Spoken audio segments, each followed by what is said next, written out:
UFO disclosure is happening so fast now, with video after video being released by the Pentagon or leaked, and the Senate report on UFOs hits this month. The report, although inconclusive, states that the videos depict craft that are not from the U.S. military. The moment they made that statement, everyone listening now should have begun to make some serious life choices. Because I hate to point out the obvious, but if it's not ours, then there is simply no way in hell they were manufactured on Earth.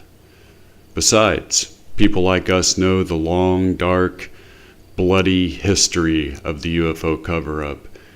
And surprised though we may be that disclosure is at least beginning to take place now, it is also quite obvious that they have chosen to whitewash the role of UFO investigators over the last 70 years.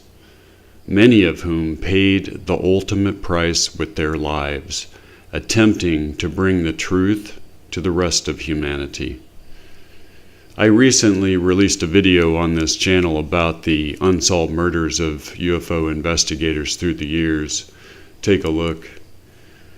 I only mentioned a small number of those who paid with their lives. This cover-up has left many innocent people in its wake. Someone involved in the UFO cover-up sanctioned those murders. And Lou Elizondo recently admitted to seeing material on Majestic 12, but would not elaborate in the interview. Was this the body who ultimately is responsible for their deaths, or were aliens also involved? So I mention all of this to you because of those courageous individuals and their unrelenting, hard-won research.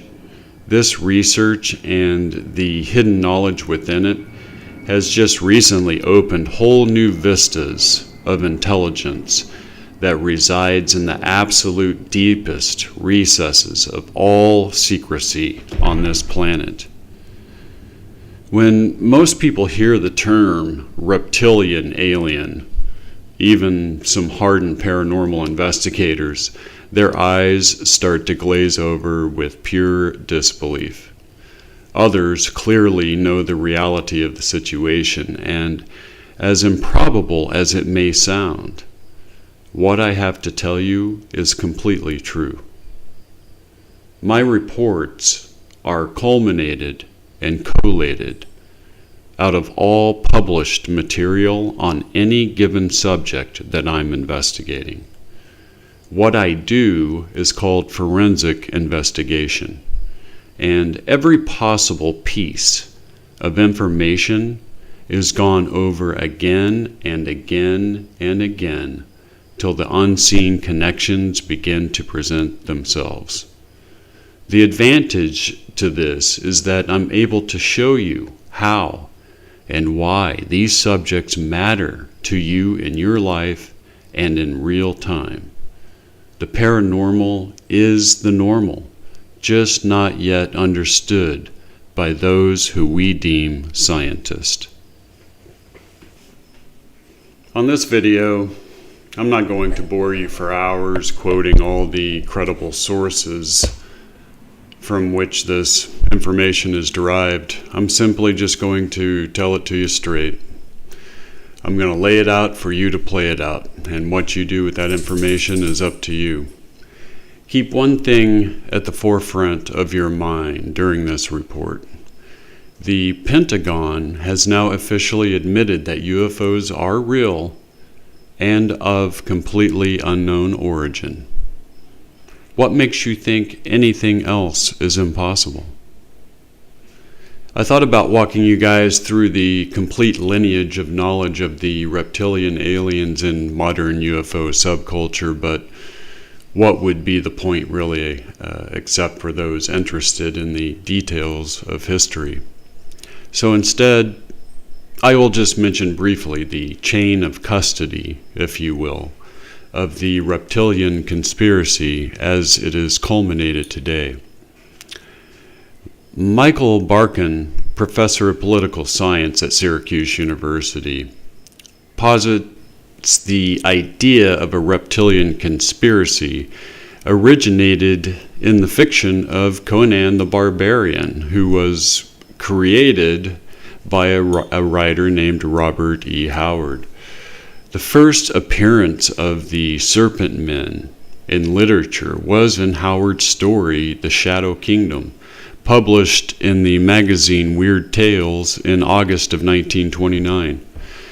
This story drew on theosophical ideas of lost worlds of Atlantis and Lemuria, particularly Helen Blavatsky's The Secret Doctrine, written in 1888, with its reference to dragon men who once had a mighty civilization on a Lemurian continent on Earth.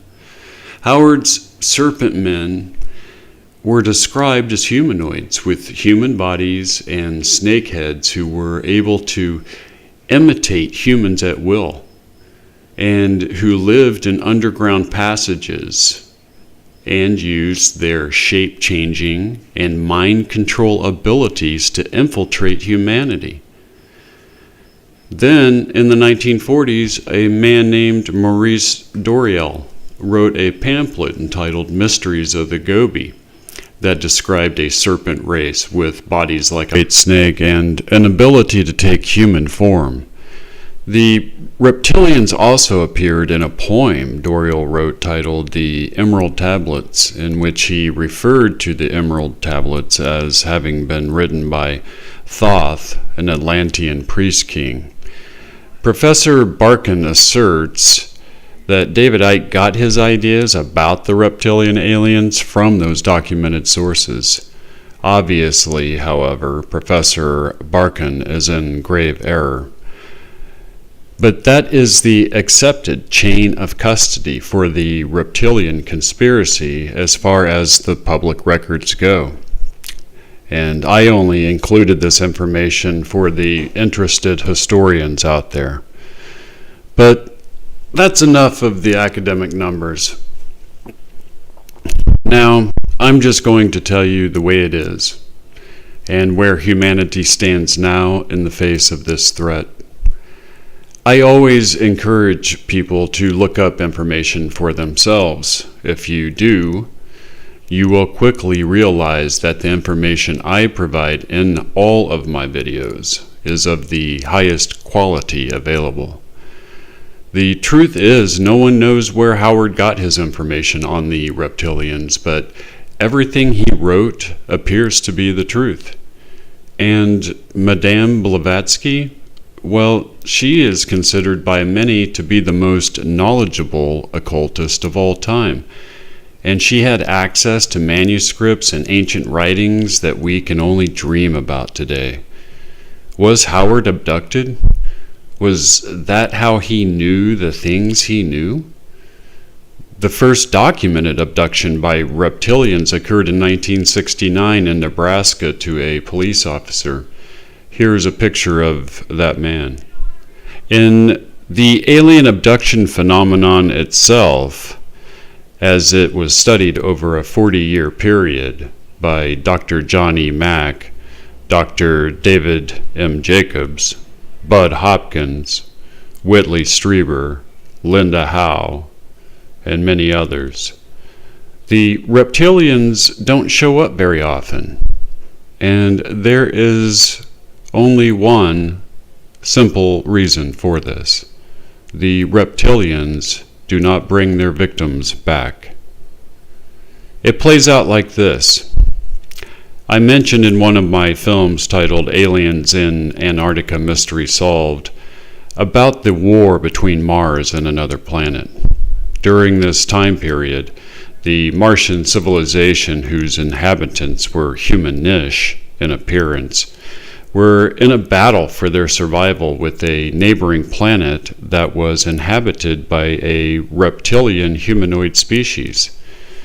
These reptilians also lived on the Earth at the same time and alongside the dinosaurs.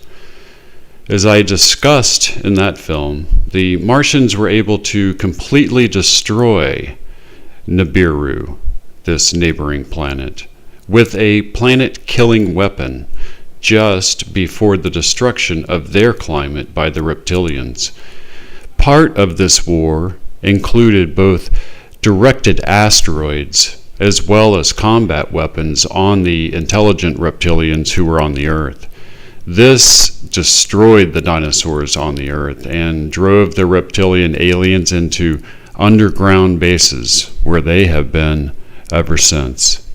In many ways, they do control humanity at this time.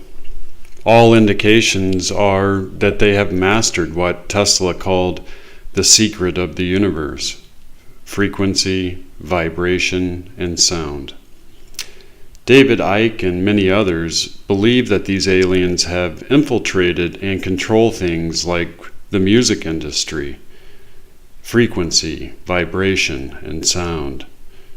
And I know that that sounds crazy, and I might agree, except that a very famous rock star named Billy Corgan, the lead singer of Smashing Pumpkins, stated during an interview with Howard Stern that he saw someone he knew in the industry shapeshift into something that he would only say was not human. Stern asked him to elaborate, but he would not.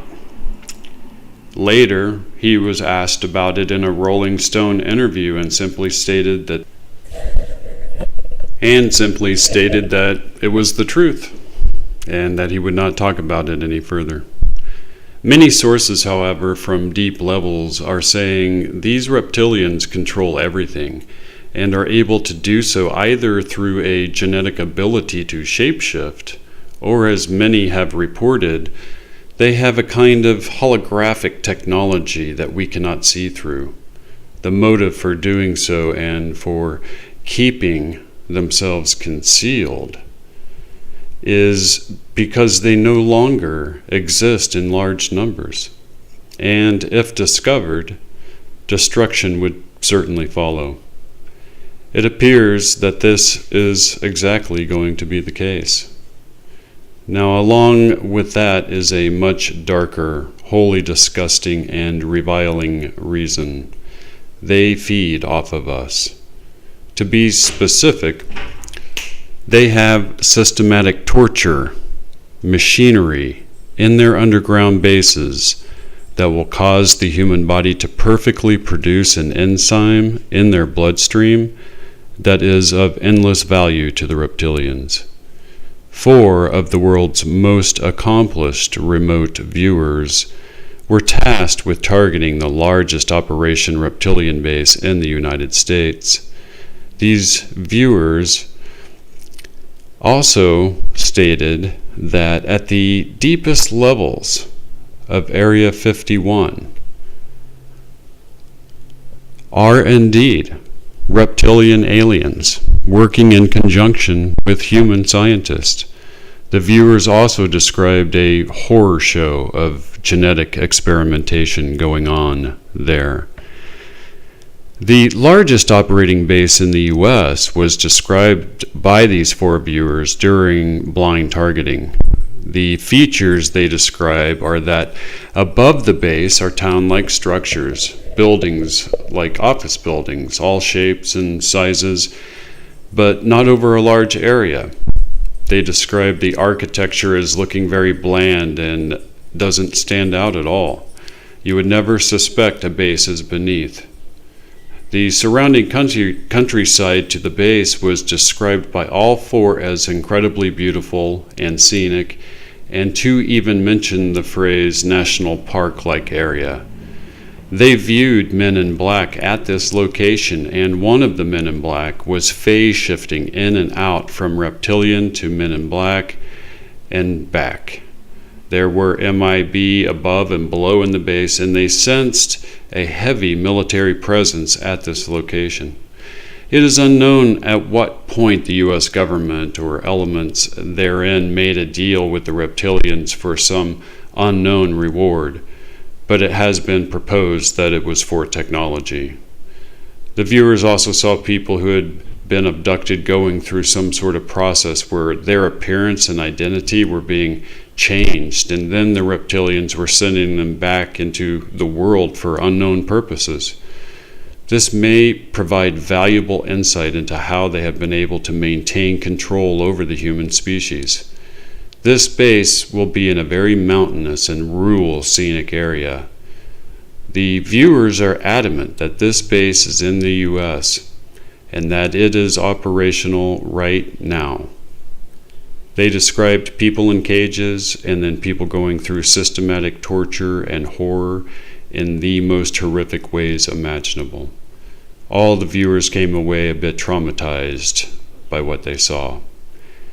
And even Cliff High over at Half Past Human, and the inventor of the WebBot, says in his reports, are telling him that this working relationship with the reptilians will become known during disclosure, and that there are very strong indications that preparations are being made, and I quote, to dig them out. Those are the clues to hunting the reptilians. Perhaps Google Earth will prove an invaluable tool in locating the base. But one thing is for sure, the base exists, and every year 1 million people go missing in the United States. Well, that's it for now, guys. I will be back very soon with another deep, dark mystery for us to explore. Please come on by and see me at the Paranormal Intelligence Agency.com website, and you will see the amazing reports that are there and nowhere else. And I will see you soon.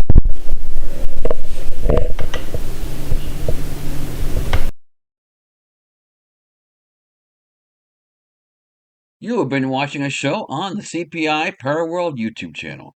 If you like our programming, please help us to keep bringing it to you by liking and subscribing, and it's free. Thank you.